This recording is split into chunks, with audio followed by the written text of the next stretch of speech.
Revenons chez nous maintenant. La directrice régionale de la santé publique pour le Grand Montréal, Mylène Drouin, était en point de presse. On a vu le début de son allocution tout à l'heure.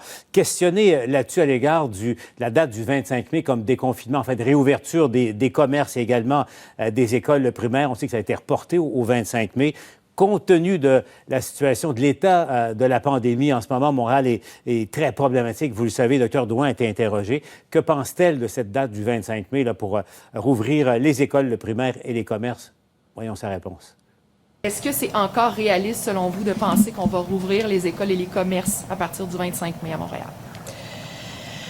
Je pense que la modélisation le démontre clairement qu'on a à contrôler, à maîtriser le virus avant de le faire, puis on est loin d'être rendu là actuellement. Fait qu'il est possible qu'on retarde, puis ça va être dans mes recommandations, mais je pense que le gouvernement, on lit les mêmes chiffres.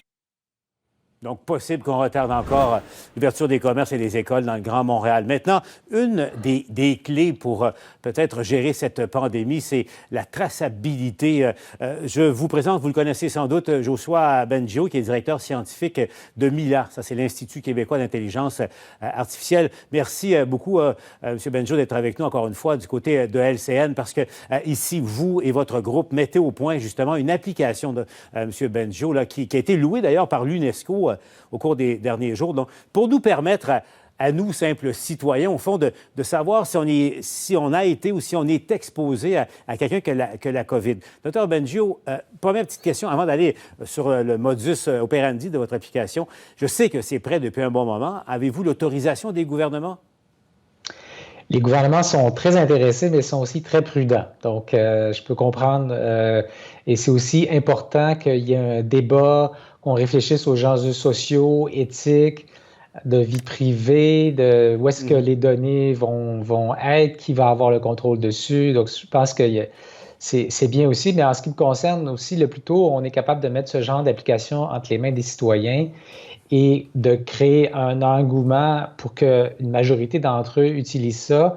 Et le plus vite, on va pouvoir sortir du confinement d'une manière plus sécuritaire, où les gens qui sont un peu plus à risque vont rester chez eux, puis les gens qui sont moins à risque, la grande majorité, vont être plus libres de sortir avec moins de danger de contagion. Effectivement, c'est une des clés parce que l'application, c'est l'équivalent virtuel d'un masque. En tout cas, on protège les autres et on se protège en même temps. Bon, Dr Bengio, j'ai mon téléphone entre les mains. On va y aller étape par étape, là, M. Bengio. Expliquez-nous un peu comment ça va fonctionner, là. Je téléchargerai une application sur mon téléphone et puis comment ça fonctionnerait?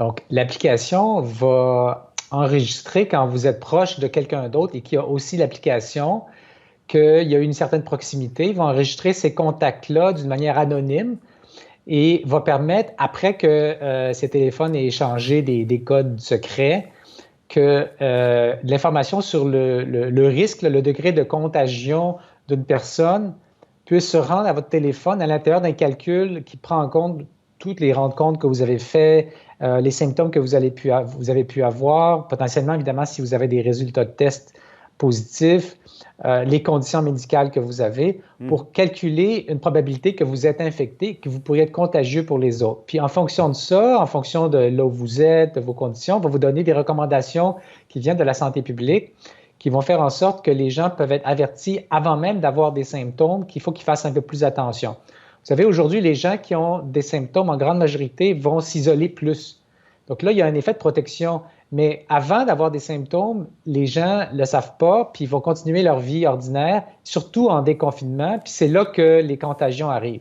Et, M. Bengio, donc, sur une base volontaire, je télécharge et on inviterait l'ensemble de la population à le faire. Et autrement dit, je croise quelqu'un dans le métro ou sur le trottoir à l'intérieur du fameux 2 mètres et éventuellement, ça me prévient que j'ai peut-être été exposé. Est-ce que c'est bien ça? Ça ne va pas vous dire que c'est à tel moment ou avec telle personne. De toute façon, cette information ne serait pas disponible. Puis, il faudrait que le temps que vous avez passé avec cette personne soit plus que quelques minutes. Là. Si vous faites juste croiser quelqu'un dans la rue, il y a très, très peu de chances que vous attrapez la maladie.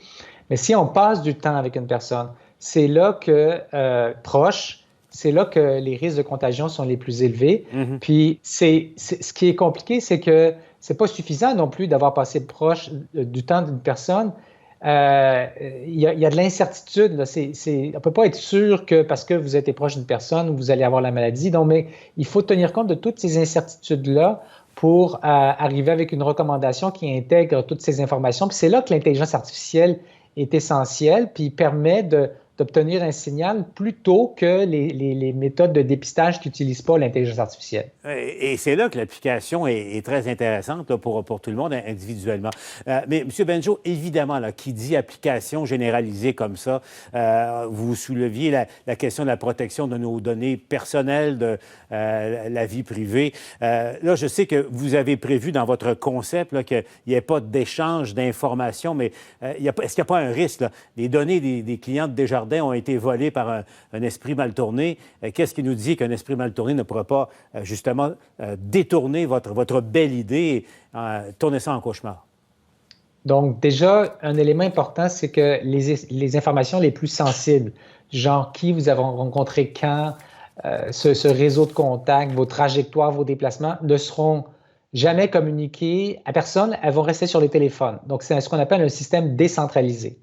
Il y a des informations qui vont être centralisées, mais ces informations-là vont être gardées de manière sécuritaire et ne seront pas données directement au gouvernement, mais vont être gérées par une entité indépendante qui n'aura qu'une seule mission, une entité à but non lucratif qui aura la mission de vous protéger, de protéger les données, s'assurer de prendre les meilleures décisions avec ces données pour protéger la santé et la liberté de tout le monde. Donc, c'est un ensemble de protections. On ne peut jamais être sûr à 100% quand on travaille avec des données, des téléphones, qu'il n'y aura pas des fuites. Mais de la même manière qu'on va protéger notre maison avec des barrures, on ne peut pas être sûr que personne ne pourra rentrer, mais on fait le maximum qui est raisonnable. Et c'est comme ça, avec les standards de protection de données, qu'on peut arriver à donner des résultats utiles et sauver des vies, comme on le fait déjà, par exemple, dans notre système de santé. Comment ça va, M. Benjo? Je vous posais la question d'entrée de jeu. On s'est parlé, vous et moi, il y a à peu près 3 semaines, puis vous attendiez des réponses des gouvernements. Nous voici maintenant le 12 mai. Que voulez-vous, le temps passe. On en est où, là? Attendez-vous une réponse à ce qu'ils vous disent, si ça sera oui ou non? Parce que le temps passe et la pandémie s'étend. Vous avez raison, puis donc j'ai pas plus la réponse. Je pense qu'ils ont avancé dans leur réflexion. Il y a beaucoup d'applications qui sont proposées dans le monde, à travers le Canada. Donc, c'est sûr qu'il y a des choix qui doivent être faits.